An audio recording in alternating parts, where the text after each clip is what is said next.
दोस्तों नमस्कार। मैं केपीसी, आप देख रहे हैं अपना चहेता न्यूज चैनल जागरण टाइम्स। इस समय उत्तर प्रदेश के मुख्यमंत्री योगी आदित्यनाथ ने अपना पूरा ध्यान, पूरी अपनी तवज्जो जो 10 विधानसभा क्षेत्रों में उपचुनाव होने वाले हैं उनमें केंद्रित कर रखी है। ये गाय एन केंद्र प्रकारण ये जो है इन चुनावों में इनको सफलता प्राप्त करनी है, जबकि ये बड़ा मुश्किल काम है। वैसे 5 सीटें तो समाजवादी पार्टी के जो है समाजवादी पार्टी के द्वारा खाली की हुई है, तो वो समाजवादी पार्टी के पहले से गढ़ है और वहाँ पर जो माहौल इस समय राजनीतिक माहौल उत्तर प्रदेश का बन गया है, जिसमें समाजवादी पार्टी का टेम्पो बहुत हाई नज़र आ रहा है, उसमें तो उसके कारण जो समाजवादी पार्टी की वर्चस्व वाली सीटें हैं उनमें सेंध लगाना तो बहुत ही असंभव कार्य दिखाई दे रहा है। लेकिन 3 सीटें भारतीय जनता पार्टी की हैं और 2 उसके सहयोगी दल की हैं। इन सीटों को बचाने में भी बड़ी मुश्किल पेश आ रही है। फिर भी योगी ने हौसला दिखाया है और इसी आधार पर अब उनका भविष्य भी निर्भर कर रहा है। एक अघोषित जो है एक रूप से ये तय हुआ है कि अगर उपचुनावों में योगी पूरी छूट हासिल करें और उपचुनावों में अगर वो जो है पार्टी को कामयाबी दिला देते हैं तो फिर वो तो ये प्रमाणित हो जाएगा कि नहीं, वो जो है वो उत्तर प्रदेश के मामले में उन पर पूरा भरोसा करना ठीक है, तो फिर वो बरकरार रहेंगे। लेकिन अगर वो जो है ये साबित हो गया कि इनका जो ये था कि नहीं, हम लोकसभा चुनाव में जो प्रक्रिया हुई उसके लिए हम जिम्मेदार नहीं, क्योंकि उम्मीदवारों के चयन में हमारी राय नहीं सुनी गई थी, तो ये जो अभी तक एक उन्होंने जो बहाना लिया और इसलिए वो लोकसभा चुनाव के विपरीत परिणामों की जिम्मेदारी से अपने आप को बचाने में अपने आप को सफल हो गए थे। लेकिन अब ये हो गया कि अगर रहे आप ऐसा तो फिर आप भी उम्मीदवार तय कीजिए और आप भी पूरी रणनीति बनाइए और ये आप 10 सीटें जीत के दिखाइए। 10 सीटें नहीं तो 8 सीटें जीत के दिखाइए। अब उसमें को लेके उन्होंने अपने जो मंत्री हैं जो उनका ये कहलाता टीम 30 तो 30 कैबिनेट मंत्रियों का जो एक पूरा उनका समूह है, उसके बीच में उन्होंने सीटवार जिम्मेदारियाँ सौंपी। उन्होंने अपने मुख्यमंत्रियों को भी 2-2 सीटों की जिम्मेदारी दी है। 2 सीटों की जिम्मेदारी प्रदेश अध्यक्ष भूपेंद्र चौधरी को दी है और 2 सीटों की जिम्मेदारी उन्होंने उसमें एक बड़े साहस का काम उन्होंने किया कि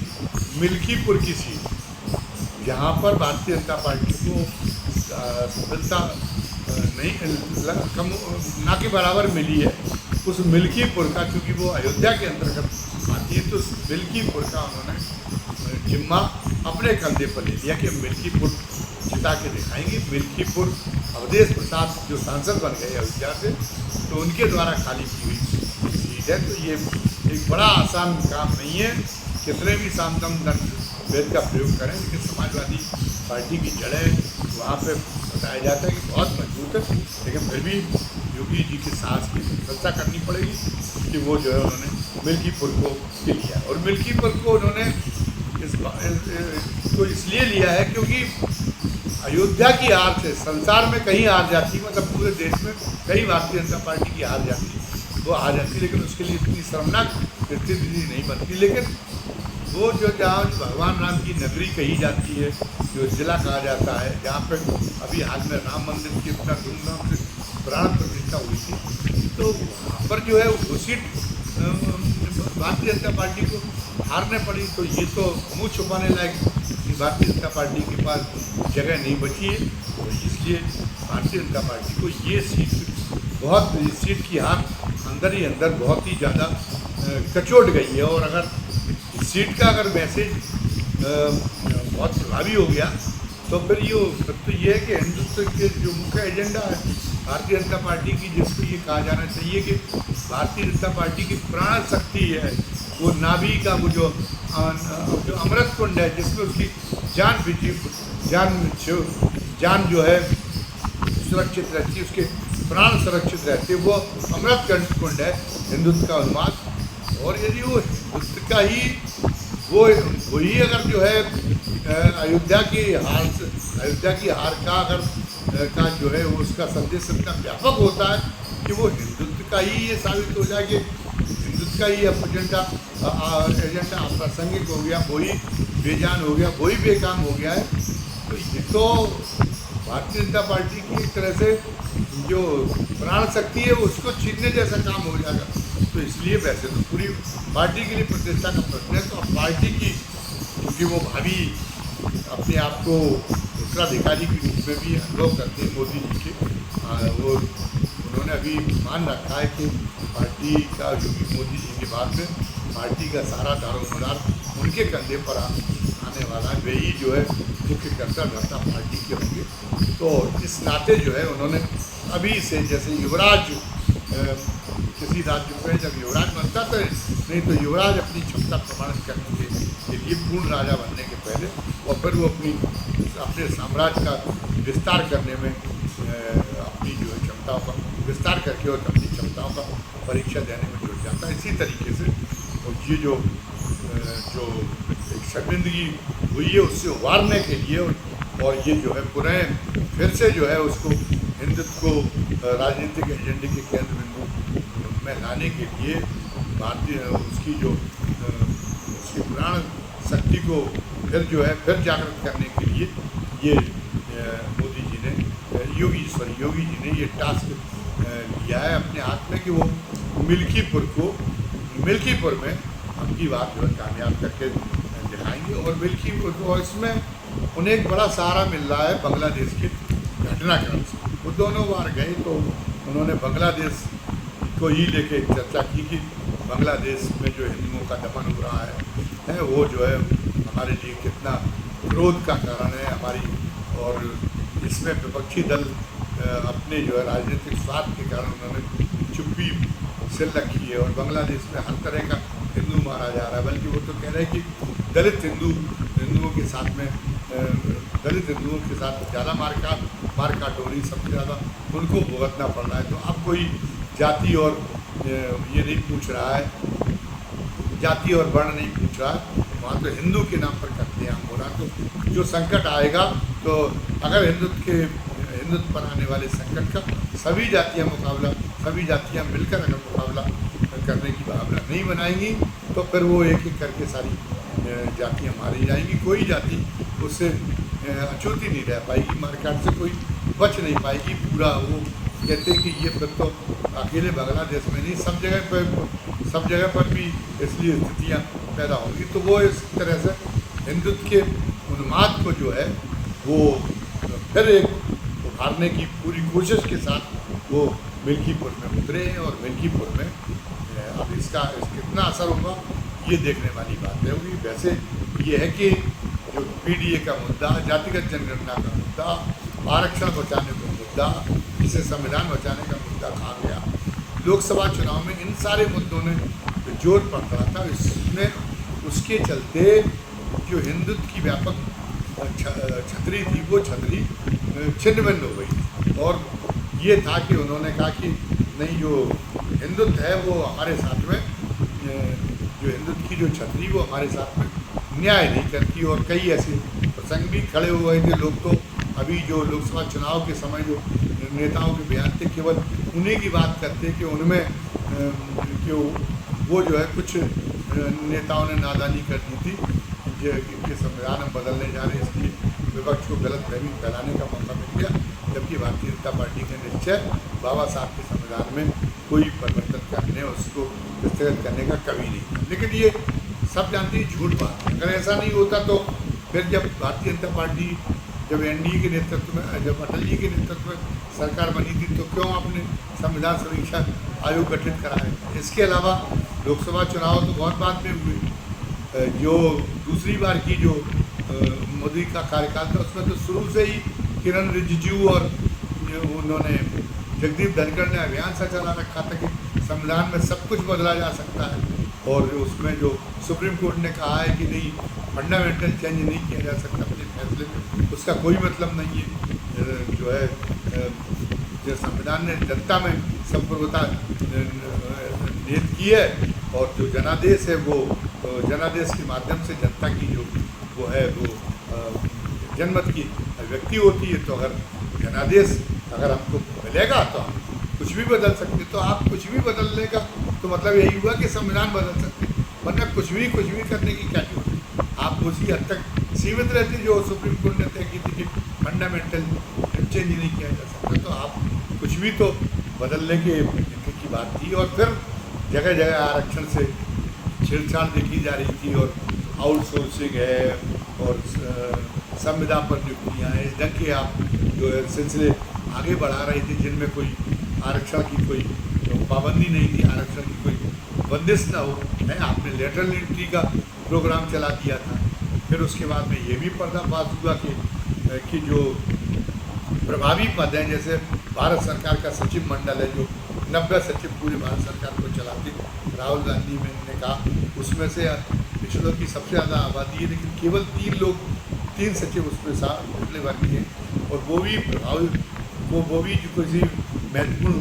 उनके पास में विभाग नहीं है। तो ये जो नाइंसाफियाँ चली जा रही थी, और भक्ति भाव के नाम पर फिर उनके अंदर दास भाव आरोपित करने का जो एक क्रम चल रहा था, इससे सचेत करने में विपक्ष कामयाब रहा। और इसीलिए उन्होंने कहा कि अब वो थ्योरी नहीं चलेगी। आप अयोध्या का राग अलापे, कहीं का राग अलापे कि अगर संभूक भी इस युग में अगर वो भी जो है योग्यता और क्षमता रखता है तो वो भी उसके अनुरूप पद और सम्मान पाने का अधिकारी है। उसके पद को अब जायज नहीं ठहराया जा सकता। तो शायद कुछ ऐसी प्रकृतियाँ थी, कुछ ऐसी प्रतीकों के माध्यम से ही वो जो वंचित वर्ग है उसने भी शायद अयोध्या में जवाब दिया। इसलिए अयोध्या के जो चुनाव परिणाम है वो भारतीय जनता पार्टी को उसमें नीचे देखना पड़ा, और अयोध्या चुनाव हार गई। तो उसका संदेश तो अब ये है कि भले ही भारतीय जनता पार्टी इस संदेश को प्रकट नहीं करना चाहती खुद इस संदेश पे, क्योंकि उसे पता है कि अगर इस संदेश पे फिर अगर विमर्श का मुद्दा बन गया तो फिर उसकी जो है उसका और जो है वो और उसका विस्तार होगा, और उसका वो विस्तार फिर तो पूरे हिंदुत्व की जो तथाकथित हिंदुत्व उसकी जड़ें हिला देगा। तो इसलिए फिर एक अभियान चलाया कि IT सेल के माध्यम से कि अयोध्या फैजाबाद की जो लोकसभा क्षेत्र की जनता है जिसने भारतीय जनता पार्टी को वोट नहीं दिया, उसे कोसा जाए, उसे अपराध बोध से ग्रसित किया जाए कि तुम लोग कितने कृतज्ञ हो हम लोग। और ये आह्वान किए गए कि अब अयोध्या में जो भी जाए, अयोध्या में भगवान राम का दर्शन करें, लेकिन अयोध्या वासियों से कोई चीज़ न खरीदे, कोई जो है कोई सामान न खरीदे, और उनको जो है किसी ढंग से उनको जो है जो संबल प्रदान करती है वो संबल जो है वो कोई काम न किया जाए, उनको सबक सिखाया जाए। तो पूरे देश में गिलानी की भावना भरने की कोशिश की गई, अपराध भरने की भावना कोशिश की गई। और मिल्कीपुर के अब जो चुनाव होगा, इस मिल्कीपुर के चुनाव में उसकी एक परीक्षा होगी। लेकिन ये जो माहौल दिखाई दे रहा है कि योगी जी चाहे जितना परिश्रम कर लें, योगी जी की सोच का अलग होती है, लेकिन भारतीय जनता पार्टी का केंद्रीय नेतृत्व भी ये समझ चुका है कि नहीं जो है ये जो बवंडर है ये सामाजिक न्याय का, ये इस बवंडर को जो है अनदेखा करना, और मतलब वो जो है वो इसके और उसको पुरानी व्यवस्था को, पुरानी सामाजिक व्यवस्था को धर्म के आड़ में फिर से जो है पुरानी थोपना, इस तरह के कुचक्र सफल नहीं हो सकते। तो वो भी बैक फुट पर आ गया है। जो सुप्रीम कोर्ट के ने जो आरक्षण पर जो फैसला दिया आरक्षण के बंटवारे को लेके, तो उस फैसले के बाद में जब अनुसूचित जनजाति के सांसद जो मिले, तो फिर जो है मोदी जी ने कैबिनेट बैठक भी कर डाली, और उसके हवाले से असली वैष्णव से ये कहलाया भी किया कि मोदी जी तो बहुत ही कठोरता से प्रतिबद्ध है बाबा साहब के संविधान के प्रति, जिसमें अनुसूचित जाति और अनुसूचित जातियों के लिए इतने आरक्षण की गारंटी की गई और जिस रूप में गारंटी की गई है उसमें कोई तब्दीली नहीं होने देंगे, कोई उसमें वर्गीकरण नहीं होने देंगे, कोई क्रीमी लेयर का प्रावधान नहीं होने देंगे। ये इस बात का संकेत है कि नहीं, केंद्रीय तो भारतीय जनता पार्टी का नेतृत्व समझ चुका है कि धर्म का चोला उड़ाकर भी अगर कोई चालें चली जाएंगी तो वो चालें भी अब जो सामाजिक न्याय, जो उनके वंचितों की जो अधिकारों की मांग को लेकर, जो अधिकारों की मांग का जो आग्रह है वो जो है उसको जो है उसको उस पर विराम चिन्ह नहीं लगा पाएंगे। तो इसलिए उन्होंने तो ले लिया। अब योगी जी प्रयास कर रहे हैं, क्योंकि अब उत्तर प्रदेश के सारे उपचुनाव उन्हीं पर छोड़ दिया गया कि उन्हीं को सारे अधिकार सौंप दिए गए। तो अब ये जो है उसमें कुछ अड़ंगेबाजी करके, कोई अपना हस्तक्षेप करके, और जो भारतीय जनता पार्टी का केंद्रीय नेतृत्व है वो फिर एक बचाव को उनको मौका नहीं देना चाहता। तो वो सोचता कि योगी जी आपको जो अपनी मन की जैसी करनी वैसी कर लीजिए, फिलहाल आप ये 10 सीटें जीत के देगा। अब क्या मिल्कीपुर क्या 10 सीटें जीतेंगी? क्या सचमुच मिल्कीपुर में अयोध्या के मतदाताओं का जो लोकसभा चुनाव में फैसला था वो बदलने में वो कामयाब होंगे? ये देखने वाली बात होगी। अभी तो चुनाव का कार्यक्रम भी घोषित नहीं हुआ है, लेकिन वो तैयारी में लग गए और बांग्लादेश के बहाने जो एक तरह से फिर एक